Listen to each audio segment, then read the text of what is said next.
All right, what is going on, everybody? Brian Zimmerman here, executive editor of Jazziz magazine and host of Jazziz Live, coming at you on a Wednesday.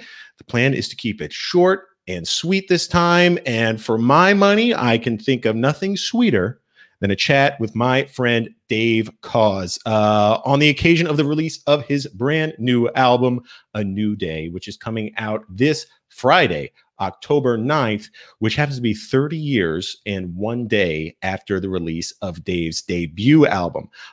This has been a really fun album to watch. Dave has been putting out this amazing Colors of a New Day initiative leading up to the release. You may have even seen some of these videos. And then on this Friday, on October 9th, he's going to have a virtual album release party. So we're going to be talking to him about all of that. Without further ado, let us go ahead and welcome my friend of Jazziz, saxophonist extraordinaire, Dave Koz. That's such a nice intro, Brian. It can only go downhill from here. I mean, every word of it, man. Well, I appreciate it. It's great to see you as always. Thank you very much for having me on the shows. It's a special week, and this makes it even more special. So thank you. Absolutely. You are one of our few return guests. I just like talking to you. I like having you around, and I happen to like your music too. I've been having a lot of fun watching these Colors of a New Day videos come out, and I can't wait for the album to come out on Friday. And we will get to that in a minute. I'm just curious. It's been like, I know time is like of no consequence now. It means nothing, but I think it's been 4 or 5 months since we last spoke. As I mentioned, I've got a beard now. I mean, the world has just turned upside down. A lot has changed. So what has been going on in the land of Koz, obviously, aside from the new album? What have you been doing, Dave? By the way, 2020, of the list of things that people talk about in 2020, Brian Zimmerman's beard is probably number 1 or 2 for most people. And then everything else. Number 1 trending topic on Twitter. No, but it looks good, buddy. It looks good. I like it. Thank you.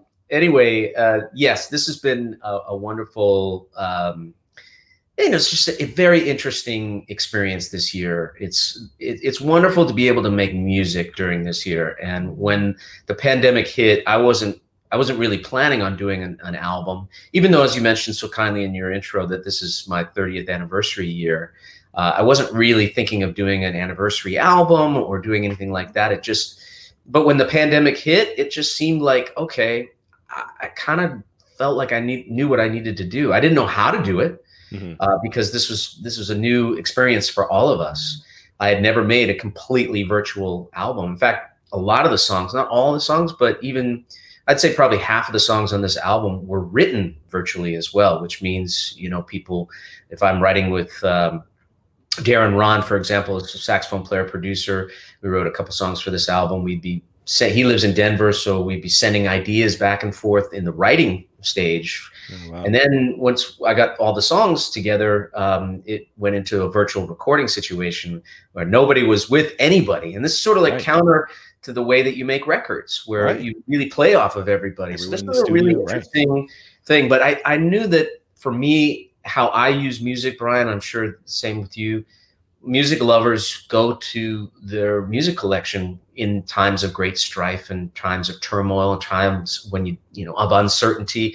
And this year has been that and everything else. And I think people have really used their music as go-to to provide that sense of calm.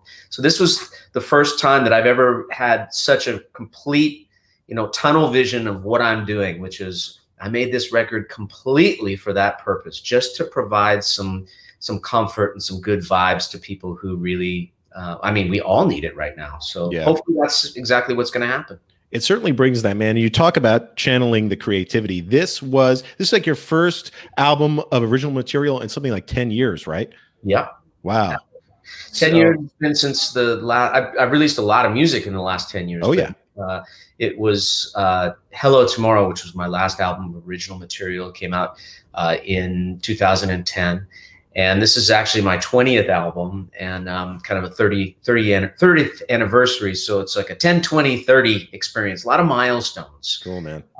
But I think the most important thing was, for me at least, was capitalizing, if you will, on the fact that all these amazing musicians, whether they were sidemen or Bob James, David Sanborn, Brian McKnight, Jeff Lorber, Paul Jackson Jr., Mark Antoine, Rick Braun, everybody was home. Yeah. Everybody was home, sidelined from what they normally do, which was be out on the road, and very hard to get to, you know, even just for a quick overdub or something like that. But everybody was home, and they had this pent-up energy, this musical pent-up energy to express. So we would send tracks and get them back, and they would be like exploding out of the speakers because of everybody's just unbridled passion to make music when they couldn't make music in the normal ways that they would normally do.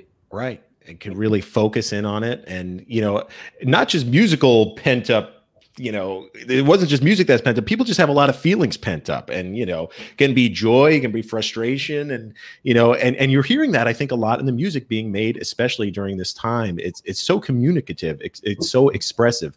And yeah, this music really is. How did it feel to pick up the pen again and start composing?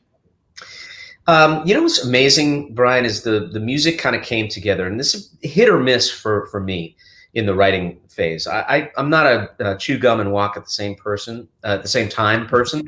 So I typically will take time out to write music. And that's actually what was really nice, because there was not a lot going on, especially in the early days of this pandemic. Right.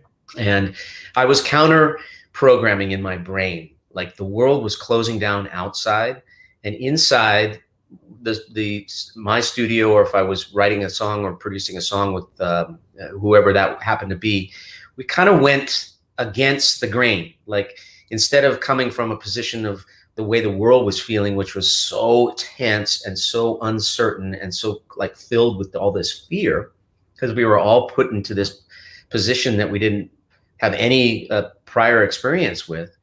So instead of going from that, I chose to go completely counter and just make music that felt good to me. Yeah. So we called upon our heroes, our feel-good musical heroes. And one of the first songs that was written for this project was a song called Summertime in New York City. Yep. I was writing that song in New York City with two of my great collaborators, Evan Rogers and Carl Sturken. And that was the day, I remember writing that the day, it was March 14th.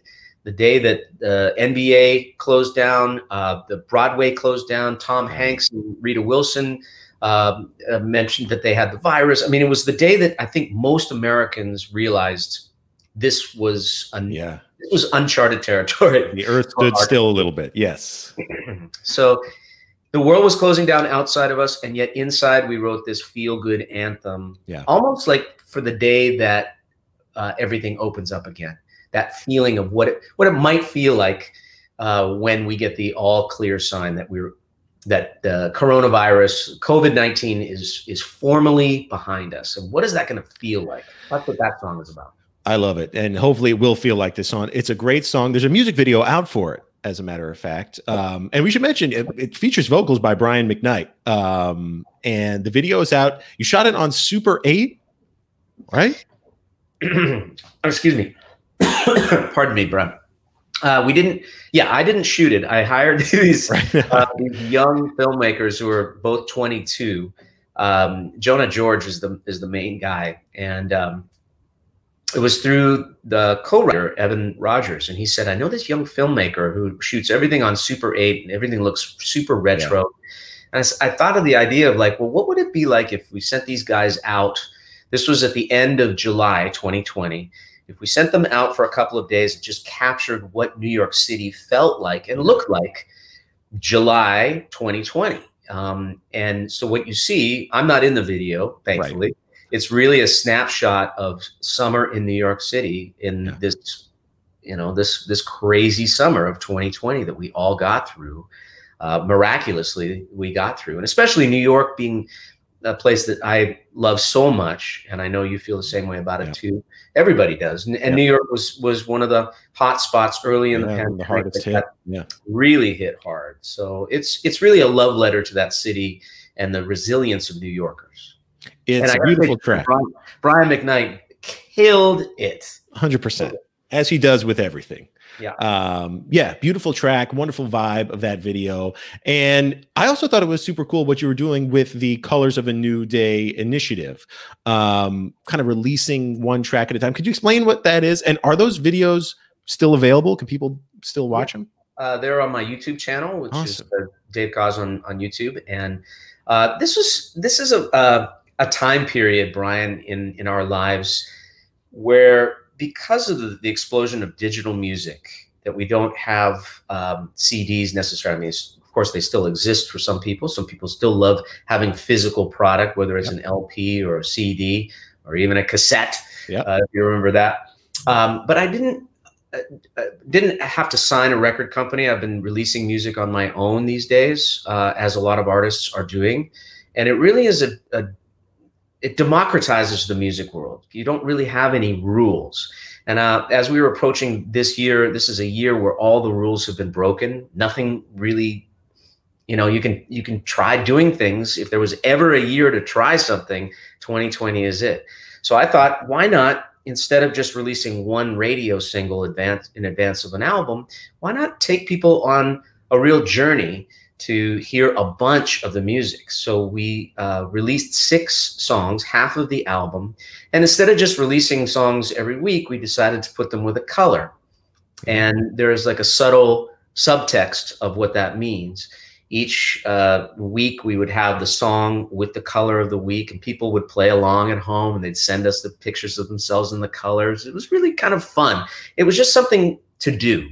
And you figure that most people are at home looking for something fun to do, and music, new music seemed like a good way to try this. And at the end, we had 6 colors, and it formed a rainbow flag. And the rainbow, I really feel, was a nice metaphor for this music.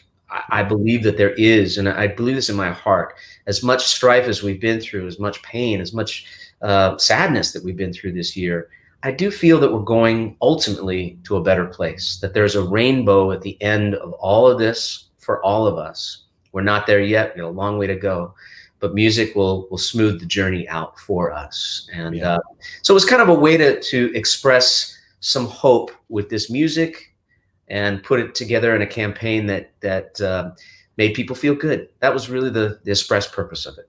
It did, because when you lose something like live music, which for a listener is not just a way to connect with an artist, but with other fans. You know, you go to a concert and you're bonding with everybody. There's connection going on everywhere. You know, as music fans, we miss that. And so to have something where even virtually we're able to engage in something with you, Dave, as an artist, but other fans was really, really cool. I'm going to say something that is a little bit, just going on your point there, Brian. This might be a little controversial thing to say, but I've thought about it a lot, and I really feel that a lot of the disunity that we are seeing in this country could come from the fact that nobody has been at a concert. When you go out to see live music, especially in the world of jazz, because when you go to a concert, no matter who's on stage, you see everybody. Yeah. I mean, that's one of the things that I love about when I get a chance to be on stage. I'm looking out at the audience. Yeah. I'm seeing black, I'm seeing white, I'm seeing every racial group. I'm seeing young and old, and I'm seeing gay and straight, and Republicans and Democrats, and everybody gets along. Yeah. Everybody sees each other, recognizes each other, and says, we're cool. We're cool for these 2 hours to all be together because we're bound by our mutual love of whoever it is on stage. Absolutely. And whatever, I mean, you think about the thousands and thousands of concerts that did not happen this year. So people haven't had that experience of seeing themselves in a tapestry and being cool with that. And I think it's frayed our nerves. Really, I truly believe that it's frayed our nerves and made us less tolerant. Yeah, so true. One of my fondest musical memories ever was at Gospel Fest in Chicago. You know, again, it was everybody from all walks of life. And by the end of the festival, I and everyone, we were literally hugging each other. My wife and I, which of course, you can't have a festival like that nowadays, but you certainly can't hug people nowadays. But that's how close together the music brought us. And hopefully we'll get back to that soon. In the meantime, we have the virtual release concert to look forward to. So this is happening this Friday, right, Dave? Right. It's happening Friday on the release day, October 9th. And people can just head to my website, which is davekoz.com, to get a ticket. It's $15, but you also get a free download of the new album, A New Day, with your ticket price. And again, we've all, thing that was really impressive about the artistic community, the creative community, is that we stepped up in this pandemic. So, I mean, every artist that I know was doing online shows during those quarantine weeks. I did probably about 10 of them. And we've all had to find new ways, since we can't be out there doing our shows, we've all had to find new ways to communicate with the people who like our music. So this is the first time I've ever done a live stream from a venue. We have live musicians. We've got Brian McKnight and David Sanborn and Bob James all Skyping in or Zooming in to be special guests. It's all hosted by Pat Prescott, the wonderful radio personality. Mm-hmm. And I'm really excited about it because it's just something new. I'm such an old dog having to learn new tricks. I'm not a digital native. I know it comes as a huge surprise to you, Brian. All of this is all brand new for me, but I'm kind of enjoying the newness of it all. And we sold a lot of tickets, and that is very, very gratifying that people want to be a part of this. Well, and that's totally a testament to you, man, because not only is it a great record, you know, but like you say, 30 years and one day after your debut, here you are 30 years later, and you're having to just reinvent how you make and disseminate an album, you know, and you're doing it in a really creative way. So well, that's very, I mean, that means a lot coming from you, because I know that you keep tabs on how people are releasing music and what they're doing. And you have a lot more visibility than I do, I'm sure. And I think that it's, as long as we can all be open to growing, I think that's what it is. Collaboration is really a way that is a nice insurance policy for me to ensure that I continue to grow. Because if left to my own devices without other people like pushing and pulling me into new directions, I probably just end up doing the same crap over and over. And that's not to say that my music is, you know, it's just, but I feel like collaboration is something that really is important to keep relevant and to keep fresh and to keep moving forward. And I hope that I will be able to make music for many, many years in the future. I actually just recorded a follow-up to A New Day. A New Day hasn't even come out yet, and I already have the follow-up. This has been an intensely creative time period for me. So I'm very excited about that. That's a collaboration with Corey Wong, the guitar player from Wolfpack. Oh, nice. That's going to come out in the spring of next year. I'll be on the lookout for that. In the meantime, like I said, it's been 4 or 5 months since we last talked. It's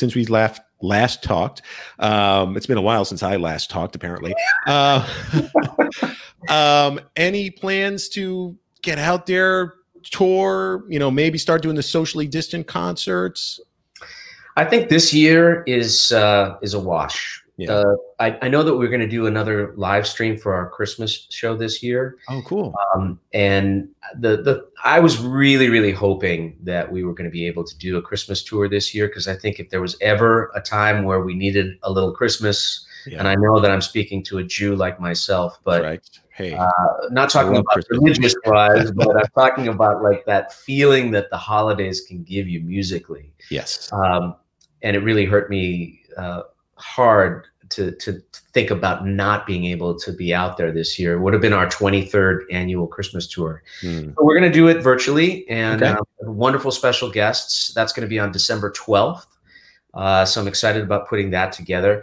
And we're beginning the phase of booking shows for 2021. And every show has a little asterisk on it, because you just don't know whether it's going to happen or not. But I hope it happens. I think when we finally get to that place where we're doing shows again, I think that the pent up demand and the excitement level of fans is going to be so off the charts that those shows, especially that first, say, month of shows when we finally get back, are going to be filled with such emotion. I want to be a part of that. I definitely want to be a part of that. So TBD on it all, but yes. Short answer, actually long answer. Yeah.